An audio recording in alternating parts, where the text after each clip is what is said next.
Okay, tunaendelea na hatua ya pili, kulogin katika dashboard ya loan officers na kuonyesha jinsi gani anavyoweza kuoperate katika mfumo. Okay, so hatua ya kwanza tuta login hapa kama loan officer. So utaweka credential hapo, and then akilogin atakapo vi access, ata access vile vitu ambavyo vinahusiana na branch ambayo amekuwa assigned. Ukiangalia hapa juu amepewa access ya branch hii, umeona, head office na Musoma. So kama kuna kesi zilizo amekuwa assigned zinakuwa displayed hapa, umeona, zitakuwa displayed zote hapa. So kwa kuwa hajawa assigned na mtu yoyote au bora yoyote ambaye anaweza kumfanyia kazi, so hapa kutakuwa empty, umeona. Hata akienda kwenye my cases utakuwa ni empty, kuna kesi yote ambayo imekuwa assigned. So nitakachokifanya nitaenda kumpa sasa, itamwassign aweze kuwa ana manage, na mimi naweza kumanage bora wazi wapi na wapi. So ngoja ni log out,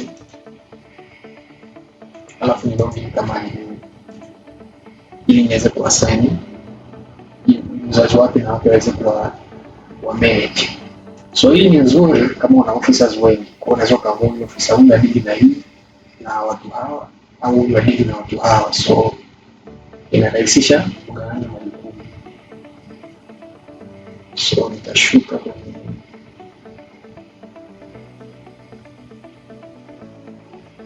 operations, case monitor, umeona hapa. Kienda kwenye operations, so unachagua, let's say nataka kuassign kwenye loan hapo.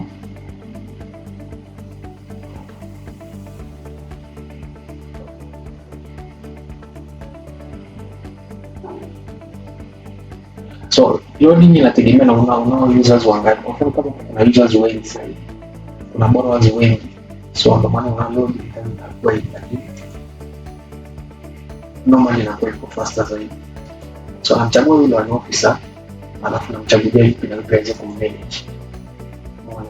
So let's say ata manage huyu, kwa nachagua wale watu ambao wanatakiwa manage. Umeona kama hapo nimechagua watu 5, so watu 6 actually. Watu 8. So nita assign. So nikisha assign nitarudi kwake sasa. So tuchukue ndio admin maana umemwassign yule officer aweze kumanage watu wangapi. So kurudi kwa yule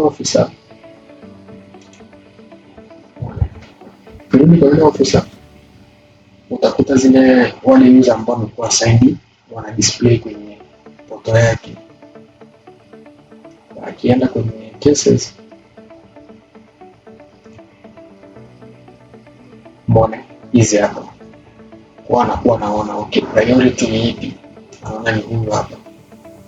Kienda pale anakuta details, so anaamua okay, kiangalia okay, na tutakuwa kufanya sasa ni kipi, either ni kutumia message, anaweza kutumia message na ikamfikia either kwa SMS au kwa WhatsApp, umeona. Au kama ame promise to pay, hajalipa, ametoa tu promise kwamba atalipa muda fulani, anaweza karekodi hapo kwamba ameahidi atalipa labda tarehe 18, umeona, kiasi gani atalipa, labda mfano hapa ameweka maelezo, umeona. So kisha rekodi hapo promise to pay itakuwa displayed huku, umeona. Kwa wale wote ambao wamekuwa wamepromise to pay, labda kama amepromise labda atalipa labda mwezi ujao au tarehe fulani, hadi mimi kule ataona. Kwa mfano wewe anavyoperate huyu loan officer, wewe anavyoperate pia hapa promise to pay kwa display hapo. Wewe anavyojaza vitu vyote hivi, labda anamwandikia mteja hivi, anafanya operations zote, labda mtumie message kupigia na nini, zote zinakuwa recorded sehemu moja, umeona. Nitakuonyesha vile kwa admin anaweza kumonitor hivi vitu. Lakini pia wale walio connect na payment, so kama anataka yule mteja aweze kulipia direct, na click hapo kwa, atachagua analipia kiasi gani, labda kiasi hicho hapo ameahidi, labda analipa labda 200,000 mfano, labda analipa 200,000. Umeona?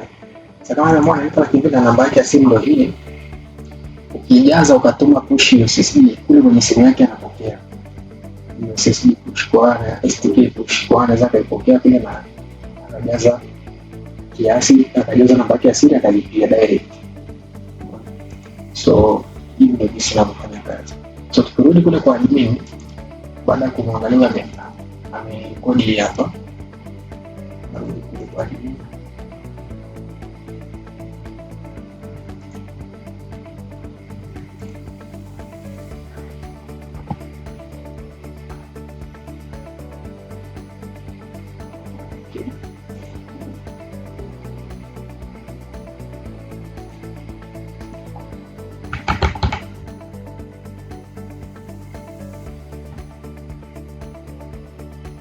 Okay. So tukija kwa loan officer huyu hapa,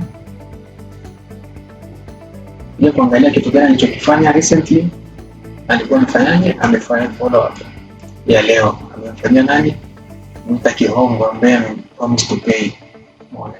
So kila officer ambapo una operate unakuwa unapata feedback yake, kwa hiyo utajua kama alitumia mfumo kufanya kazi, utaona kwa sababu kila kitu kinachofanyika kinakuwa display na muda na kila kitu. So yes, hii ndio jinsi ambavyo unaweza ku create our staff na kuweza kuwa monitor. Kwa hiyo ndio jinsi ya kufanya kazi. So kwenye assignment ndio hapo utakuwa unachagua vipi na mwassign. Lakini pia kwenye kuassign unaweza kuassign wakati una create payment, una create loan. Kwa mfano tukija kwenye loan application hapa, tuka create new loan. Wakati na create new loan ni kwa mfano labda chukulia huyu hapa, chagua mkopo hapo.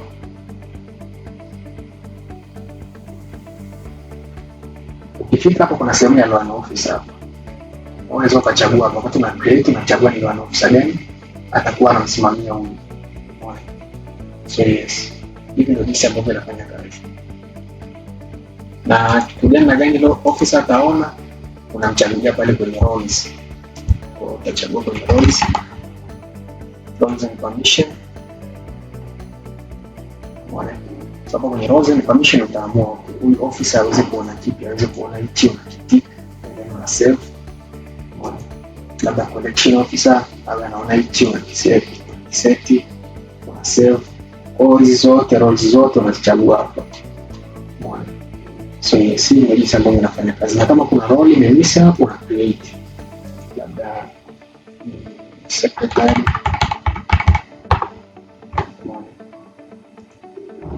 create, inakuja hapo. Kwa unachagua hii role ya secretary iwe na kitu gani na gani. So overall ndio jinsi ambavyo unaweza ukamanage staff, uka-create na kuwapa permission tofauti na kitu manage, kitu waweze kuoperate nacho. Umeona? Branch hii na hii tuweze kuiona. Unaweza kuwapa branch hii au kupunguza, ni wewe tu. Umeona? Kuna payroll, unaweza pia kurekodi payroll au staff. So vipengele vipo vingi, so utakuwa nazidi kuvipitisha vingine ambavyo vimemiss, lakini kipengele ambacho kimebaki sasa hivi ni kwa upande wa customer ambaye ndio mteja anaona nini na nini kidogo. So yes, tutakupitisha pia.